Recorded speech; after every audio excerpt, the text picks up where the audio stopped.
she could stay here. And she outlived the person who'd actually inherited the property. Which was a bit annoying for him, I should think.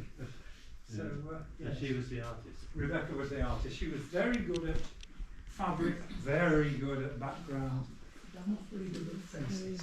Right. In fact, her self-portrait is pretty dire over the face. It also shows, it's in there, you'll see it, on a self-portrait, it's painted upstairs in a great farm, as you can see.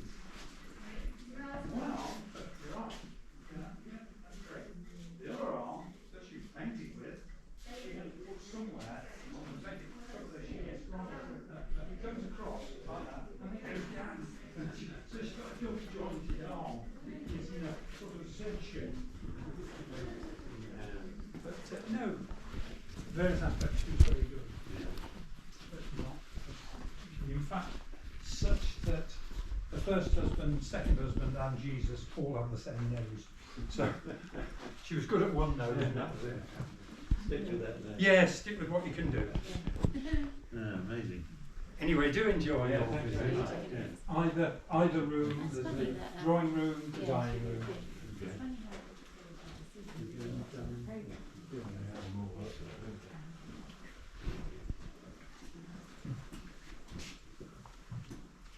Hello. Amazing fireplace.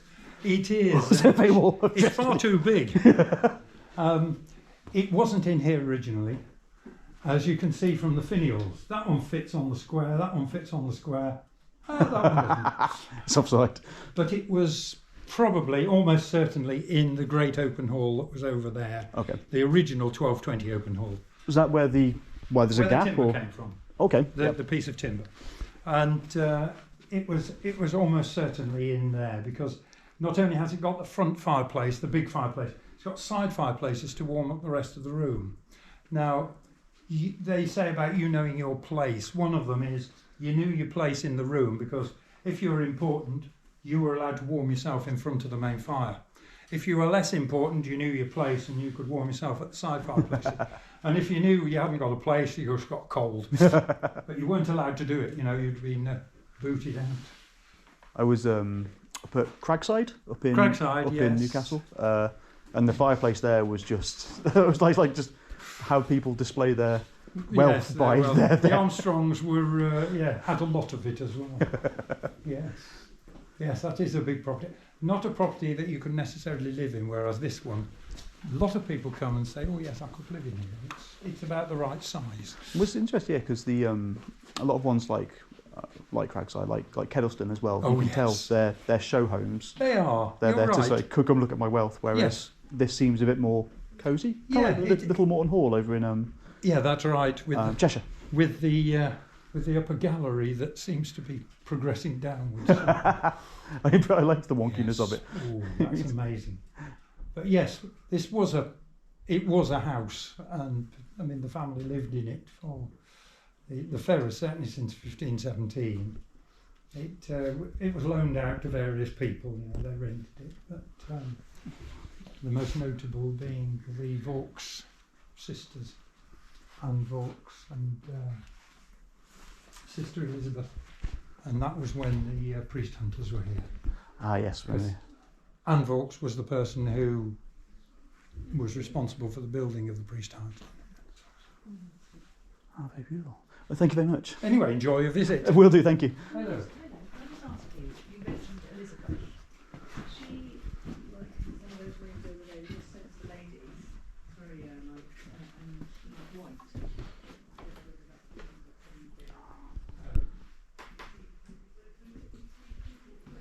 Yes.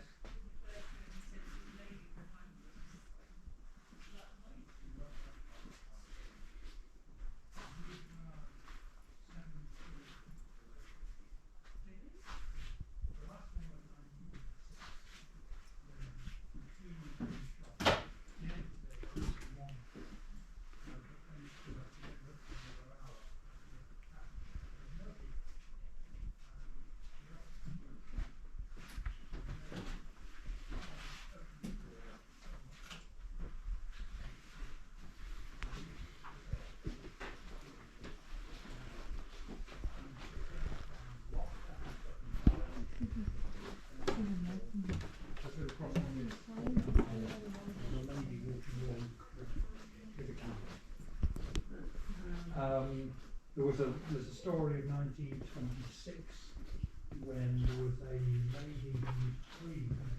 She had a little eye, and the lady went to clean the time was left in the room, right? And when the lady came back, the hag came out of the yard and found it. No. So, yeah, she set somebody in, but there was another instance that I know. It was when I was here, and that was 20 years ago. We allowed assistants in. I was going around with a lady who was got the dog just sat down. And I said, not to worry, there's another entrance to the room. So we went up the stairs, down, and into the other room. Got to the other entrance to the same room. Just sat down, we wouldn't move. So, yeah. It was also the site we had an exorcism in the main corridor in 1880. Yes. Wow. Exorcism? What happened was, when Rebecca was walking along the corridor, she always heard So Rebecca footsteps. is one The of the painter. She was the Okay. last. She married the last of the true Ferrers. Right. Okay. Marmion Ferrers was her husband, Okay. and then he died in 1884, and she married Edward Deering, who was not a nice man, particularly. He was out for the main chance. But anyway, Yeah. Rebecca heard footsteps behind her every time she walked along the corridor, so she got rather concerned. So she sent for the priest, who, with bell, book and candle, Okay. exercised Yeah. what he thought, and where he got the information we don't know, but he said it was a Ferrers who fell off the battlements at Combray in 1817, Wow. and he was coming back.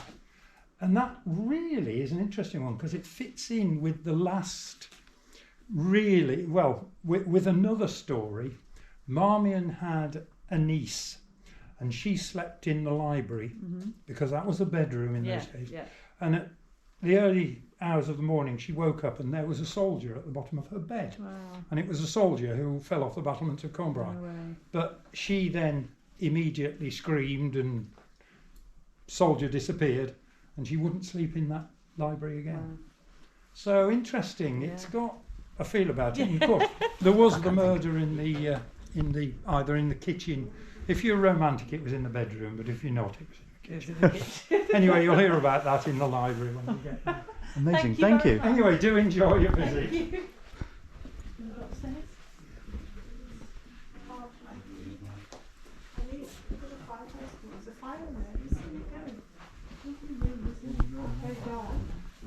It's not as dark today as it was last week. Last week, you couldn't see across the room. It was awful.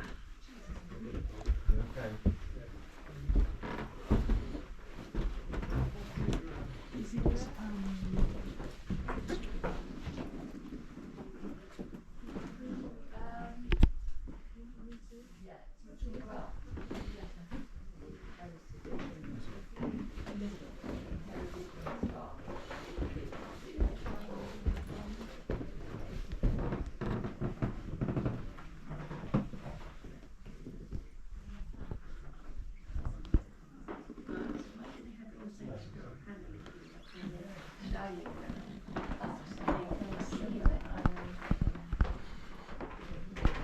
all the houses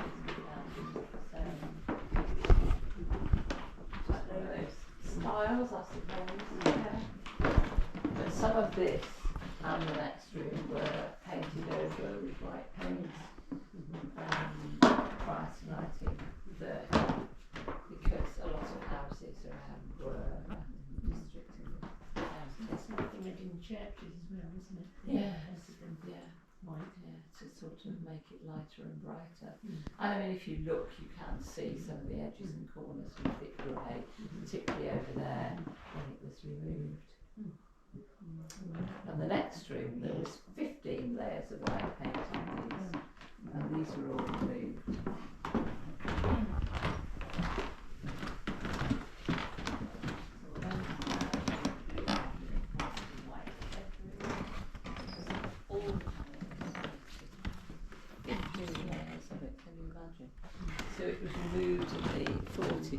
Undine Ferrers, Mr. Walker's wife, and her WI friends.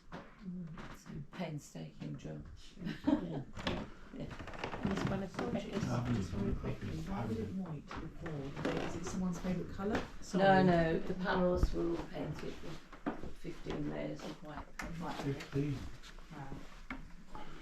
And removed in the 40s by Undine, Mr. Walker's wife, and her WI friends. It's back to the original. Done a good job. They did a good job, yeah, not bad, really, considering. It's a bit grey up in the little corners up there, but you know, it would have been hard. So this is the trap door Thank over you. the top of the shop. Who are the Yeah. figures over the fireplaces? I can find it the same. Just ornamental. Ornamental. I mean, they did a lot of grand tours and things, didn't they, around Europe, and got all sorts of ideas probably from these sort of places. So Yeah. we don't know for sure, no. You're never quite sure whether they're sort of they're representing X, Y, Z people or just they I look don't pretty. think so. I don't think so, just looking pretty. Yeah. And then Edward Ferrers inherited from his father. So when he inherited in 1633, he had that carved. Then you have a chapel. And then it was overpainted by the Victorian Quartet. So the colours are much brighter than the one in the first I room. was going to say, yeah, because the one's still seen au The naturel, so to original, speak. the Yes. original, yeah. Whereas these more, yeah. Yeah. So I thought, very nice, thank you very much. Okay. Yeah. It's on there.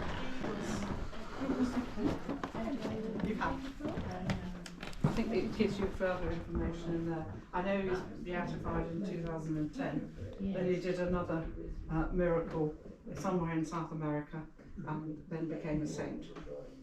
So, but he converted 3 of our Victorian quartet to Catholicism. The only one born a Catholic was Marmion Edward Ferrers. So lovely face.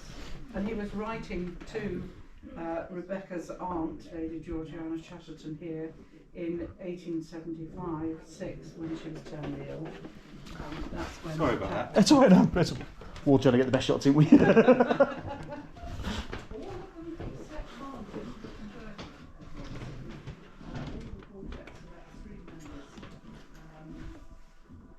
wife, Rebecca, who was our Victorian artist, her aunt, Lady Georgiana Chatterton, and her second husband, Sir Edward Deering, who went to the expense of putting in the chapel. And then this became the priest room. Do ask any questions. That there is a travelling altar, which I'm just on the back of the lesson with the rosary. So all of that would have gone down in 1591 into the sewer, and 9 people hid down there. But they had to turn their beds over, so they were in bedrooms either side at that time. And this, of course, didn't look like this. This is for your viewing pleasure. Where's there Any questions? two chapels? Is there? No, this is a priest's robing room or sacristy. Okay. And it's only since 1875 when that chapel was put in by Edward Deering for his terminally ill wife, Lady Georgiana Chatterton. Ah, okay. So it was used and consecrated by the Pope for the next 48 years until 1923, from 1875. Excellent, thank you. So if you want to know a little bit more about the combination of the letter on the back of that one, but I think it's all the other bits, we've got 10 large panels with various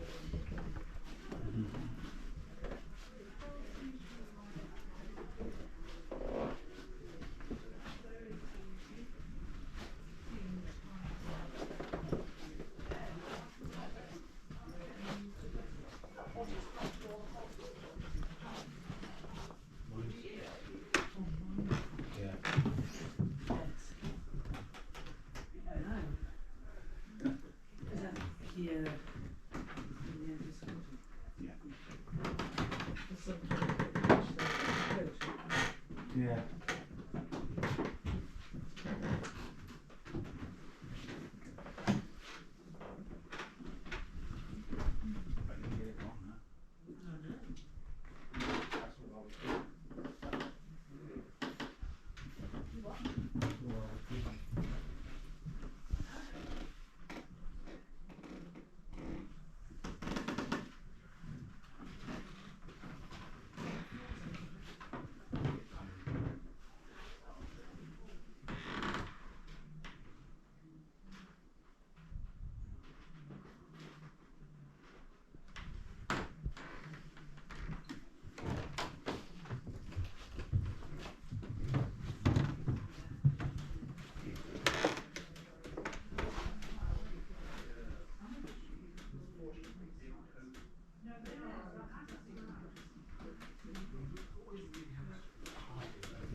in 1893. No, late 80s, early 90s. Okay, yeah. Picture was taken. Right, yes, But yes. yeah. Yeah, But she was in mourning to lost two husbands. yes. She wore So permanently black, did she? Yeah. Yes, yeah. But could put a lot of colour in her paintings. Yeah. But going back to when the house was Tudor, they used to put straw in the houses as insulation. Eventually carpet, it didn't actually work as well, but anyway, put straw down. But if you open the window or draw at the far end of the house, it would blow all the straw. They used to have a threshold. Oh, that's That's what the fresh thing can leak through. yes. The people read that, they all fall over it. Yeah, that's no problem. We used to have, can you remember, well, we were great big steps we had to go Yes. over to get from one. Yes. one room If you to went to get to your another. bedroom, you went up 2 or 3 steps. You You did. did that over the big timber Yeah, in the you roof did. space and down the Yeah. other side. Yeah. But when you came down that corridor, you saw the banisters on that side. Yes. There used to be an external staircase to get up to these up to the upper rooms. Then they built the internal corridor, Yes. but they kept that as a feature. Oh. Sorry, here, Yes. to show you that. Yeah. The older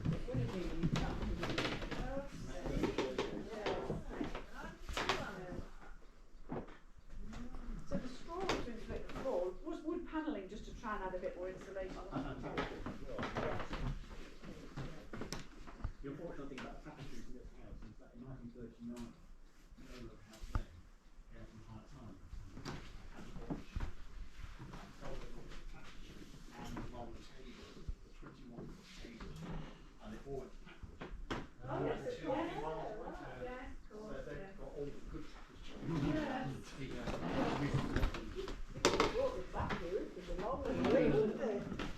This looks okay, but for whatever reason, it's been cut in half, but the join sort of waves.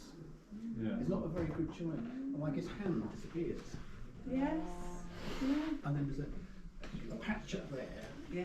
maybe got burnt, so they just put another patch Around a in. bit of fabric. No one noticed the difference. Yeah. Well, you don't though, do you? If it's not pointed out, you Not actually unless you don't. look carefully, no. But when they're up for auction, the ones that have left in the house, unfortunately, are the ones that didn't sell. Nobody wanted these. I do have a question. Yes, As the certainly. library. About a murder? Yes, of course, I'll tell you about murder if you come in. You make Everybody likes a good murder. That's it. Adds to the mystique, doesn't it? And a fresh one. so You don't bother me, but yes. that's blood. Oh, So that's 500-year old, 500-year old, fresh blood. oh, okay. Okay, Is it really, or is it? it's really blood. It really It is. really is blood. Is it from a pig or something? I thought this is. Yeah, It this goes is just back to for effect. 1468, and the house then was owned by a gentleman called John Broome, and he was a lawyer and MP based in Warwick. He's also part of the Exchequer in London, so he was travelling backwards and forwards between Warwick and London fairly often. I mean, bad enough with the M40 now, but imagine going between Warwick and London these in 1468. It must take him days. Now he was in dispute over a property in Warwick called Woodlow's Hall. Are you local people? Yeah, we're from Warwick. Oh, right, It's okay. these two, are Yeah. you? Woodlow's estate. It's just across the way from the Saxon Mill. There's a little Okay. small road. Yes, Yes. yes. Yeah. And it goes up to a farm now. Yeah. Well, that farm used to be Woodlow's Okay. Hall. And he was in dispute over the ownership of it with a gentleman called John Hartle. And John Hartle was the steward for Richard Neville, who was the Earl of Warwick at Warwick Castle. One day, they both met up, just John Hartle, the steward, John Broome met up in London. And it didn't help, it was the time of the Door of the Roses. Yeah. And one was Lancaster and one was York. They started an argument about politics, about the ownership. It got a bit heated, and John Hartle, the steward, killed John Broome, the lord of Baddesley Manor. Yeah. So he was buried in London for various reasons, but his son, Nicholas Broome, found vengeance on his father's death. 3 years later, at the Battle of Barnet, and Richard Neville, the Earl of Warwick, was killed in battle. So overnight, John Hartle lost his stewardship and just became a commoner, lost all the protection from the castle. By accident, just a few days later, Nicholas Broome bumps into John Hartle and kills him, avenging his father's death. Even in 1468, you can't go around killing people. So he was tried, but because he was a landowner, his sentence was blood money. And it does get slightly complicated because he had to pay the widow of John Hartle 30 shillings and 4 pence. But the widow had to pay him, Nicholas Broome, 100 shillings because it was her husband who started the whole thing off. So there's like money going round. Anyway, but he also had to employ a priest in the church here, Baddesley Clinton, to pray for his soul, John Hartle's soul, and the soul of the widow. So he gets the classic priest, puts it in the church. that was part of the agreement, Yes, sort of. that was part Okay, of the sentence. yes. So the priest is now praying away twice a day for all these souls. Everything's fine. The Catholic, he wants to make sure he goes upstairs. Quite a few years later, Nicholas Broome comes home relatively early to the house and finds a cloaked figure standing over his wife, chuckling her underneath the chin, whatever that may mean. But whatever it did mean was short shrift for the priest. Wow, sorry, I'm jumping. The cloak, and that's where he died face down in the fireplace. Nicholas Broome turned over and found he was the priest he'd employed to pray for his soul. So, he didn't know he was the priest when he killed him. No. Oh, he was just messing with his missus, like. We don't know. The relationship between his wife and Nicholas Broome was a bit frosty for the next 12 months, but he forgave her eventually. But again, he was tried, and the great and the good of Coventry magistrates say for the rest of your life you have to do good deeds for the community. So you have to rebuild the tower at Packwood Church, 2-3 miles that way, rebuild the tower at Baddesley Clinton, raise the roof by 10 feet, and buy 3 new bells. That's all going to cost him a few quid. Yeah. But he could afford it. He was a landowner, and he could afford it, and that was his life's work for the rest of his life. He had 3 wives and plenty of children. Or as I said this morning, plenty of wives and 3 children. So it was all fine. He even petitioned the Pope and said, look, I didn't actually know he was a priest until I turned him over. I'm very sorry. And the Pope said, don't worry, it happens all the time. Just kill somebody, all right. Thou shalt not kill. It doesn't make any difference whether he's a priest or not, does it really? Other pardons, put the pardon in the strong box. Then he petitioned the king. He was a new king, Henry VI, and he was quite eager to make people like him. So he's giving out pardons for various things. So as long as you paid for it, you got a pardon. So you got a pardon from the king and the Pope, put it in the strong box. But he was still unsure about, his route up to heaven, being a good Catholic. So his last act of atonement in his will, he said he wanted to be buried in the Baddesley Clinton church, just inside the thresholds. When you walk into the church, you're stepping onto his grave. And he says, when you walk into my grave, just give me a little prayer. It all helps. But he said he wanted to be buried standing up though. So when you step on, you're stepping onto his head. He never had rest in peace. And that was his atonement forever. So when you walk in there, you're stepping onto his head. Which church was that, sorry? It's about 2-3 minute walk away. Okay. It just was in the grounds. And there's lots of stained glass windows and commemorations towards him, saying he was a good egg, and okay, you got 2 people, but don't worry about it. There's a couple of murders. So it's all fine. Hopefully he went upstairs. Quite a few years later, Victorian times, the Victorians got to know about the story, checked out the assizes in Warwick, and there was a murder here of a priest. Opened up the grave, and there was a shaft with bones in the bottom. That's where he's buried. Resealed it, and told the story. And told the story up until the 1930s. But we now know, unfortunately, this room wasn't built for 10 years after the murder happened. It was just thin air. The murder did happen, but the first place he came into the house was probably the scullery. Yes. But for Victorians, murder in the scullery doesn't sound as good as murder in the library. Yeah. I guess a Christian bit. Made it a bit more romantic, I get you. So that actually is pig's blood. And it was put down by the I Victorians to didn't make it know more... that, but I can see by the look on your face there was something a bit. To make it a bit more dramatic. Yeah. They used to get the local little boy Yeah. to go down to the butchers and lapdogs and get some more blood and put it on to make it a realistic, fresh, 500-year-old blood. Just get the story going. And people still see story. People say they still hear and feel the ghost of the priest walking around here. I think it was me, I was innocent. It's Thank a you very good much. story, and you remember it, don't you? Because it's a Yeah. good story. Do you know, as I walked in, something came. It's years and years and years ago, and as I came in here, something. I remember this. I remember something about this. And of all the rooms, I suppose this is what we do. Yeah.